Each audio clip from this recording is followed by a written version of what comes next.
Olá, eu sou o professor Rodrigo Belmonte e eu vim aqui para conversar com você sobre Direito Constitucional. E a aula de hoje, a aula número 2 da regravação do nosso curso de Direito Constitucional 2016, vai abordar justamente direitos individuais e coletivos. Meu amigão, bonitona, essa aula é o artigo 5º. Cabeça vai, de alguma maneira, condensar o artigo 5º inteirinho em uma aula só. Nós vamos particionar naquela nossa nova metodologia de 30 minutos para garantir a você um dinamismo maior nos seus estudos. Belezinha? Vamos lá? Sussa, tranquilos? Aula número 002 é o artigo 5º, o monstro, né? Direitos individuais e coletivos, artigo 5º. O que a gente vai falar hoje? Vai falar sobre vida, liberdade, igualdade, segurança, propriedade e os remédios constitucionais, tudo numa aula só. Essa aula não será pequena, ela vai ser puxada, ela vai ser um tanto dinâmica, tá? Mas eu sei que você está preparado para isso e o seu tempo está curto também. Então vamos lá, vamos estudar que tem muita coisa. E agora eu vou te apresentar de cara já o artigo que eu mais gosto na Constituição, é o artigo 5º. Esse aqui é o artigo que o cabeça é fã, principalmente do caput. E eu vou conversar com você agora sobre o caput do artigo 5º. Talvez você já tenha lido isso aqui de diversas formas e diversas vezes. Eu vou procurar te passar informações importantíssimas sobre esse artigo. Aqui comigo. Todos são iguais perante a lei, sem distinção de qualquer natureza, garantindo-se aos brasileiros e aos estrangeiros residentes no país a inviolabilidade do direito à vida, à liberdade, à igualdade, à segurança e à propriedade nos termos seguintes. Isto aqui é o caput do artigo 5º. Você já deve ter lido isso em prova, já deve ter visto em aula, já viu na faculdade, já viu no cursinho, já leu na Constituição 5 milhões de vezes. Mas você sabe por que eu dei essas marcações aqui? Você sabe a quantidade de informação de direito constitucional que está dentro dessas poucas linhas? Meu amigão, se você sabe, eu fico muito feliz. Bonitona, se você sabe, eu também fico muito feliz. Nós vamos fazer uma revisão rápida. Agora, se você não sabe o tanto de informação que tem aqui, você vai passar a saber agora. Aqui, ó. Todos são iguais perante a lei. Vamos parar aqui já. Iguais. Quando a gente fala iguais dentro do direito constitucional, quando a gente fala iguais dentro do direito constitucional, eu tenho que ter em mente que existem dois tipos de igualdade. A igualdade formal e a igualdade material. A igualdade formal e a igualdade material. Nessa aula aqui a gente vai trabalhar exatamente a distinção de uma para a outra. O que eu quero te mostrar agora e te alertar é que quando fala iguais aqui, nós estamos falando da igualdade formal e da igualdade material. A ideia de igualdade formal, rapidinha e superficial, é a seguinte: todos são iguais perante a lei, ou seja, a lei foi feita para todo mundo. Não foi feita para um grupo ou para outro grupo. Os rigores da lei eu vou aplicar para todo mundo, os benefícios da lei eu tenho que aplicar para todo mundo. Essa é a ideia de igualdade formal. Ninguém pode escapar do império da lei no Estado republicano brasileiro. Isso é igualdade formal. Agora, quando eu olho para a igualdade material, aí é uma outra situação. Eu enxergo que existem diferenças entre homens e mulheres, crianças e idosos, negros e brancos, pardos e índios, nacionais e estrangeiros, e reconheço essa diferença, essa desigualdade, e procuro trabalhar constitucionalmente de uma maneira que eu alcance a igualdade para todos. Vou te dar um exemplo rápido, né? Licença gestação no Brasil, segundo a Constituição Federal, são 120 dias e existem normas infraconstitucionais autorizando prorrogar por mais 60 dias e nós teríamos um espaço de 180 dias de licença gestação para a mamãe e para o bebê, beleza? E para o homem? A Constituição da República prevê para o homem 5 dias e agora nós conseguimos prorrogar isso e vamos até 30 dias. Existe uma possibilidade de prorrogação até 30 dias. Então hoje é possível que o homem tenha uma licença de 30 dias, a mulher de 180. Tem desigualdade? Lógico que tem desigualdade, né? A mulher vai ficar 180 dias afastada do trabalho, o homem no máximo 30. Por que isso? Porque a Constituição, o Poder Constituinte originário enxergou as diferenças, enxergou que a mulher passa por uma transformação diferente da transformação do homem. Por isso ela precisa de mais tempo, por isso a criança precisa de mais tempo de contato com a mãe do que o homem. Então, quando você der uma olhada aqui, quando você estudar iguais, lembre-se, dois tipos de igualdade, igualdade formal e igualdade material.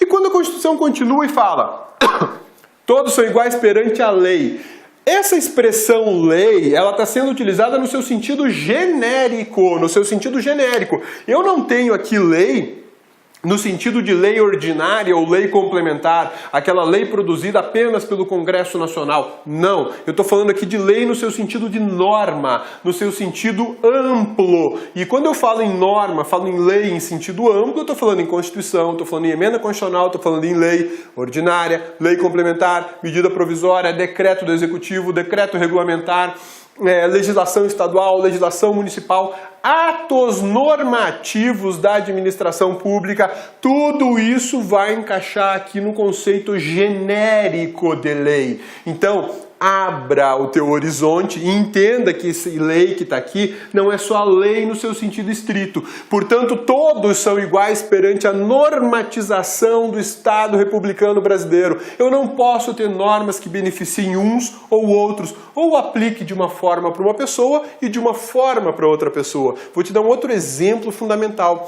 Fernando Collor de Mello sofreu impeachment há 24 anos atrás, e aí ele foi dado uma punição de inabilitação das suas funções públicas. Ele não podia ocupar qualquer atividade pública durante 8 anos. Por que não aplicou a perda do cargo? Porque ele renunciou.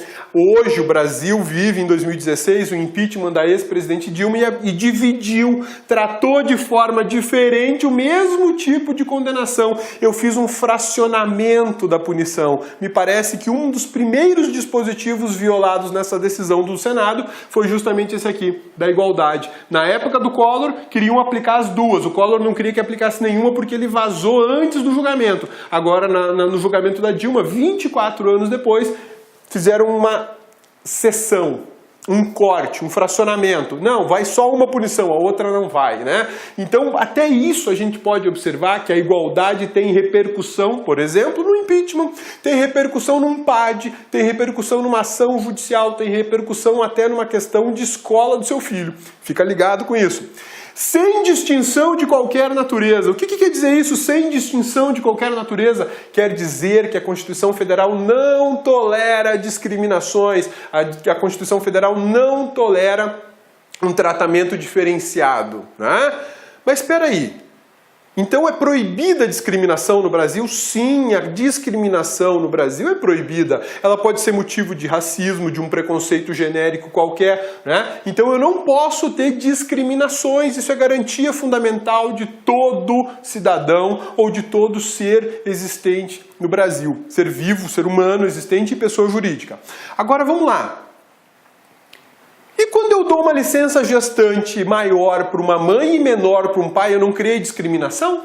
Quando eu digo que a mulher aposenta antes do homem no seu tempo de contribuição e idade, eu não tenho discriminação? Quando eu permito vagas para portadores de necessidades especiais em concursos públicos, eu não tenho discriminação? Quando eu faço a previsão de vagas especiais para afrodescendentes ou para indígenas em concursos, teste de seleção para mestrado, pós-graduação, doutorado, cotas universitárias, eu não tenho discriminação? Tenho. Pô, cabeça, então todas essas cotas, todos esses tratamentos diferenciados contrariam o artigo 5º da Constituição da República? Não. Por que não? Porque qual é a forma que você interpreta o artigo 5º? Todos são iguais perante a lei, sem distinção de qualquer natureza. A Constituição não tolera nenhuma distinção que ela não tenha reconhecido. Essa é a sacada. As únicas discriminações, as únicas diferenças que são toleradas do ponto de vista constitucional são aquelas que a própria Constituição faz previsão, seja por disposição expressa, seja por princípios constitucionais. Então, meu amigão, fica muito esperto. Não serão toleradas distinções, exceto aquelas que a própria Constituição admitir. Por exemplo, aposentadoria diferenciada para homem e mulher, licença com o nascimento do filho diferente para homem e para mulher, são discriminações toleradas pela Constituição, porque ela enxergou o quê? A igualdade material, percebeu que existe diferença e de alguma forma trabalhou o texto constitucional para gerar a igualdade, para gerar uma igualdade, uma harmonia do sistema constitucional. Fica muito ligado nisso. Mais uma coisa que eu deixei passar. Todos são iguais perante a lei. Quem é que são esses todos aqui do ponto de vista da Constituição e do artigo 5º? Todos. Você pode me dizer o seguinte, cabeça, são as pessoas. Tá ótimo, tudo bem, são as pessoas. Mas vamos lá. Quando a gente fala todos na Constituição Federal de 1988, eu tenho que fazer uma distinção de quem são esses todos.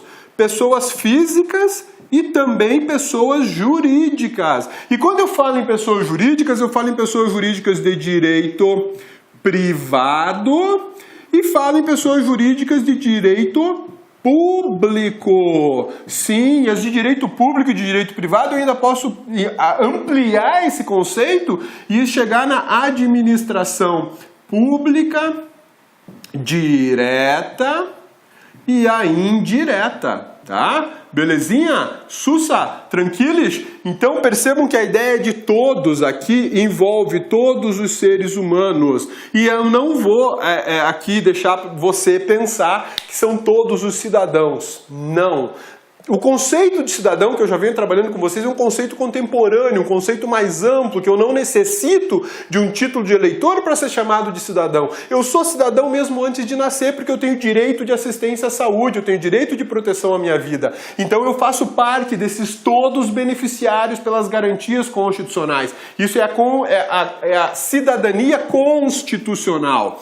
Agora vamos lá. Quando eu falo todos, eu penso em pessoas físicas e pessoas jurídicas, portanto não cabe para animais. Não vai rolar para animais ou coisas especificamente, né? O direito à vida do cavalo, do cachorro, do gato, isso não é tutelado aqui na Constituição de 88, no artigo 5º. Os animais são tutelados lá no 225, no que diz respeito à tutela ambiental, quando eu vou falar de fauna e flora. Aqui no artigo 5º eu estou falando do indivíduo, e esse indivíduo pode ser uma pessoa física ou pode ser uma pessoa jurídica, que também tem direito à vida empresarial, tem direito à vida comercial, tem direito à liberdade de produção, tem direito ainda à propriedade do que ela produz, né? Beleza? Sussa? Tranquilos? Então olha só, a gente já verificou que esses todos aqui é um conceito bem amplo, né? Todos são iguais perante a lei, sem distinção de qualquer natureza, garantindo-se aos estrangeiros, aos brasileiros e aos estrangeiros residentes no país a inviolabilidade. Espera aí, vamos voltar aqui. Garantindo-se aos brasileiros e aos estrangeiros residentes no país. Espera aí. A Constituição está me dizendo que as regras do artigo 5º são dirigidas, elas garantem, elas beneficiam apenas os brasileiros e os estrangeiros residentes no país por partes. Tipo Jack Estripador. Vamos lá. Brasileiros. Tá no plural por quê, meu amigão? Por quê, bonitona? Brasileiros está no plural porque nós temos duas classificações de brasileiro. Duas classificações. Brasileiro nato e brasileiro naturalizado. Por isso, brasileiro no plural. E aos estrangeiros. Por que no plural? Porque é estrangeiro de qualquer origem. Não me interessa se ele veio da Dinamarca ou de Cuba, se ele veio do Japão ou do Afeganistão, se ele veio de Paris ou da Nicarágua. Estrangeiro de qualquer lugar. Mas aí o que acaba embaçando nessa história toda, essa expressão aqui, residentes no país? Eu estou cansado de ouvir muitos alunos que chegam para mim assim, preocupadíssimos. Pô, cabeça, olha só, estrangeiros residentes no país, a gurizada me manda e-mail, me manda direct no Instagram e me perguntando exatamente isso. Cabeça, tem aqui estrangeiros residentes no país, isso quer dizer que só o estrangeiro que reside no Brasil é que tem direito a essas garantias do artigo 5º? Nunca! A resposta é não! Todo e qualquer estrangeiro que esteja em território nacional é portador da grande maioria das regras do artigo 5º. Talvez uma ou outra em razão aí de uma questão vinculada, por exemplo, à ação popular que exige título de eleitor. Aí o estrangeiro não pode manusear, e está prevista no artigo 5º. Mas, de outro lado, o estrangeiro que veio participar das Olimpíadas no Brasil, eles tiveram direito à proteção da vida, da igualdade, da liberdade, da segurança, da propriedade. Basta lembrar aí o caso dos nadadores americanos. Não tem os malandrões lá dos Estados Unidos que quebraram lá um posto de gasolina, uma lanchonete no Rio de Janeiro e mentiram, e o que rolou lá, né? É uma mentirada, um crime. O que aconteceu? Eles tiveram a tutela da liberdade deles respeitada. Eles foram processados, a justiça observou o caso deles, deu as determinações e disse quando eles poderiam sair do Brasil. Poderia, muito simples, se não houvesse proteção à vida nem à liberdade, pegar e jogar direto na cadeia e começar a cumprir pena de 200 mil anos.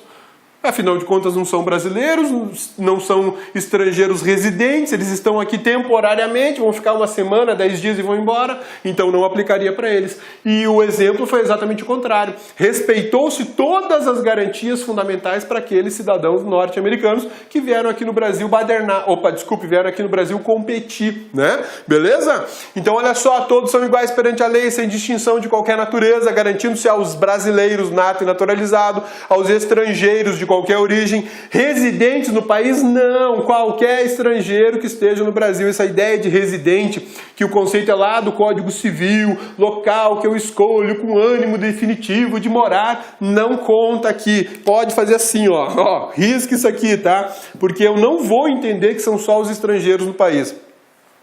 Mas aí, para essa galera toda, o que é garantido? A inviolabilidade do direito à vida, à liberdade, à igualdade, à segurança e à propriedade. As aulas do artigo 5º, na verdade esta aula do artigo 5º foi toda organizada para trabalhar em módulos. Tudo que disser respeito à vida eu vou trabalhar numa sequência, tudo que disser respeito à liberdade eu trabalho na outra sequência, e assim vai até esgotar em propriedade. Mas o que eu quero discutir com vocês é o seguinte: inviolabilidade é aquilo que não é violável. Ok? Inviolabilidade é aquilo que não é violável, não tem como violar. Então, quando eu faço esse questionamento, ou melhor, faço essa afirmação, aquilo que não é possível violar, eu vou te perguntar: a inviolabilidade de alguma dessas garantias constitucionais da vida, da liberdade, da igualdade, da segurança e da propriedade são absolutas ou são relativas? Meu amigão, bonitona, antes de vocês me responderem, vocês têm que pensar o seguinte: se eu falar que é inviolável, não há possibilidade de violar a vida, a liberdade, a igualdade ou segurança, ou a propriedade. E se eu falar que ela é relativa, é uma inviolabilidade relativa, não é uma inviolabilidade absoluta, mas é uma inviolabilidade relativa, eu posso eliminar a vida, posso eliminar a liberdade, posso eliminar a igualdade, a segurança ou a propriedade. Cabeça, isso aí é absoluto, cabeça. A vida é o bem mais importante que tem no ser vivo, é a vida, e a Constituição diz que é inviolável, não tem conversa, cabeça. A liberdade acho que é relativa porque dá para aprender a figura, né? Igualdade, não sei, cabeça. Segurança é absoluta. E propriedade é absoluta também, cabeça, porque nós vivemos num país que é garantida a livre iniciativa. Meu amigão, é o seguinte: inviolabilidade da vida, relativa, liberdade. Olá, meus amigos! E aí, gostou da aula do professor? Grande professor top de linha aqui do LAC Concurso. Aliás, aqui no LAC Concurso nós só temos professores top de linha. Quer assistir o final dessa videoaula? Aliás, quer fazer o nosso super curso básico da Polícia Civil de Santa Catarina 2017, convido vocês a acessar laconcurso.com.br. Nós temos esse curso. Só professor top de linha. Esse curso custa apenas 10 parcelas de R$18. É o melhor custo-benefício do mercado. Você pode se matricular sem medo de ser feliz. Tá certo, meus amigos? Então espero vocês aí no LAC Concursos. Um forte abraço, fique com Deus. Tchau, tchau. Clique like.